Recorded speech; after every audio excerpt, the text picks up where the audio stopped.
Credit rating agencies are designed to examine and grade financial products, and in some cases had assigned their highest grade to the very securities that almost brought down the U.S. financial system. Once we peered behind the curtain and saw that they had given their stamp of approval, a AAA rating, an A+ rating, to securities that did not ultimately deserve that, their credibility has been spent. Some of the securities or bonds that were given these highest quality grades by the rating agencies were backed by the now infamous subprime mortgages. With a mortgage-backed security where there may be 2,000 mortgages behind the bond, all they really have to go on are the mortgage applications, and generally they don't even have that. So they tended to rate these bonds on the basis of general statements about the quality of the mortgages, which turned out to be false, and the likelihood that housing prices would fall. Models of that sort, econometric models, are notoriously unreliable. As a consequence, they essentially were selling fraudulent ratings. The primary credit rating agencies are Moody's Investor Service, Standard & Poor's, and Fitch Ratings. They rate the financial strength and credit worthiness of investments, examining a company or government's ability to make payments on their bonds and other debts. Similar to a person's credit score, if you apply for a loan to buy a house, the higher your credit rating, the better the rate of interest you would get to borrow that money.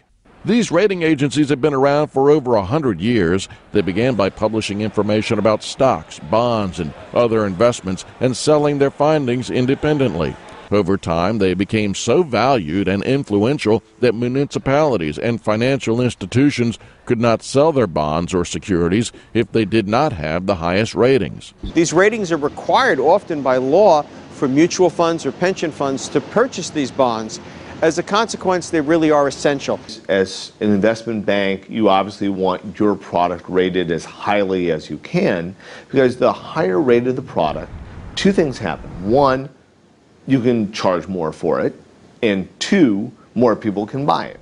These agencies, which make hundreds of millions of dollars a year, have been getting paid by the very institutions they rate. University of Maryland's Peter Morisi says therein lies the problem. For example, the Ohio Water Authority issues bonds, and Moody's comes along and says, well, this is, we'd like to rate it, and if you don't rate it, pay us to rate it, we'll rate it on our own.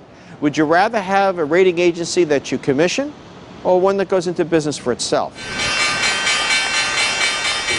Investors trusted the credit rating agencies before the 2008 U.S. financial crisis. Today, the reputation of those agencies is damaged and the way they do business scrutinized.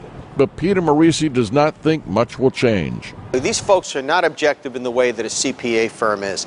In a lot of ways, there's a good case for just shutting them down and establishing new rating agencies. The problem is who would work for them?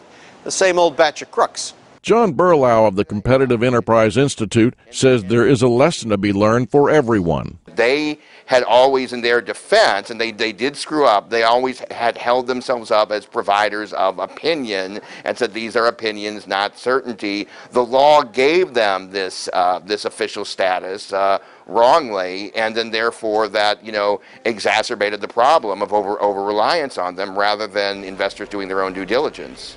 Legislation President Obama is expected to sign soon removes a conflict of interest between the rating agencies and those they rate by creating a credit rating agency board within the Securities Exchange Commission that would assign ratings contracts instead of letting the bankers or the issuers shop around and choose the agency to rate their products. I'm Alexiou, VOA News.